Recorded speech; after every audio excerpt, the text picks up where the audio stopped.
This is Ian Henry with T-Birds GM Russ Farwell in the second episode of Top Shelf with the T-Birds GM. Russ, thanks for joining us for this episode. Last time we talked about our first-round draft pick, Caillou Chaz. Now we're going to ask you some questions about our first second-round pick, Lucas Ciona. What did you like about Lucas that led him to be our first second-round pick in the draft? Well, the first thing that comes to you is he's a big man who can move pretty well, and that is always impressive. I mean, if you can get big guys that can skate, it's a real step. But as you watched him play through, he was a guy we were fairly aware of going in because he played at one of the academies and they were fairly visible all year. But he's a big guy who improved and can make plays, and I thought he had a real good work ethic and stayed with it, and I was really excited about him. I did not think he would get to us. You hear that all the time in a draft, but we thought he was going to be in the first round. Later on, we didn't have him that far behind our first round pick, and then when he was still there, it was a real exciting thing because it was, as a 1-2, I think. Could be a real couple building blocks for us. So it's hard to get a concentration of talent sometimes now because of how many teams there are, and so I think it was a real good pick. Going into that second round, we had two second-round picks, pretty close, 32nd and 34th. Did that impact how we made the selection with our first second-round pick of Lucas? Is that something that you and Cal and the other scouts consider as you're making your lists or as you're making the determination of who you're going to pick?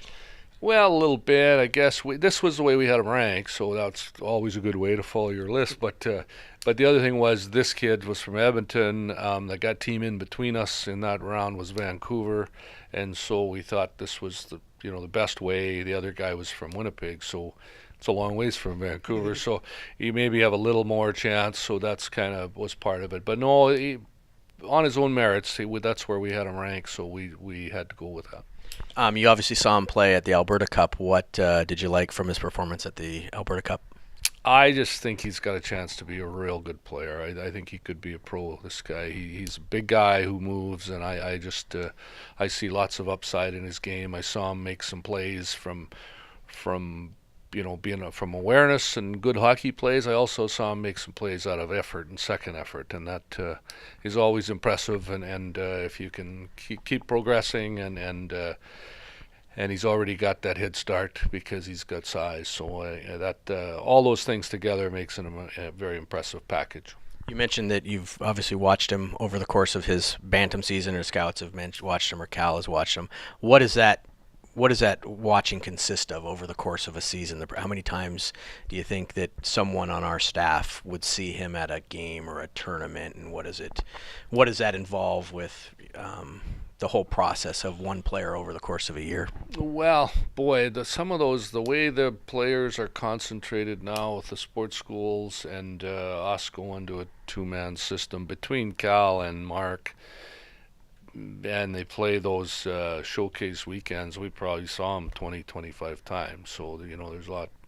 It's a good chance to get an impression on what type of player he is. Those top players get seen a lot. And the St. Albert tournament, they play probably 4 or 5 games. And a lot of those weekends, it's 3 or 4 games. So the guys see them a lot. They see them progress. They see how they persevere. They see them over the course of a grind in a year. So you have a pretty good idea, not just on a guy's skill and his potential and what he's improved, but also his personality, because that comes through when you see him. So, yeah, the guys really get, in those situations at the top places, they get seen a lot.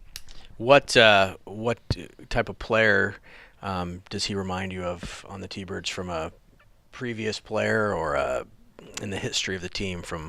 Is there someone that sticks out in your mind that he reminds you of? Well, I don't know. I mean, he maybe he's a little. There's a little Kolsar in him. I don't know if he'll quite score like that. But I think his vision is real good, and he's a good skater. He's a combination between the two, him and going way back to the LeBlanc kid we had that played here when we first moved into this this building. But he's a real good sized guy. He's got better hands and will get more done than Mitch Elliott did. But he's got that real big physical presence that could let him be a real effective player. So. Well, thanks for the scouting report on Lucas. We appreciate it. Second episode of Top Shelf with T-Birds general manager Russ Farwell. In the next episode, we'll talk to Russ about our second round pick, Connor Roulette. Thanks for joining us, T-Birds fans.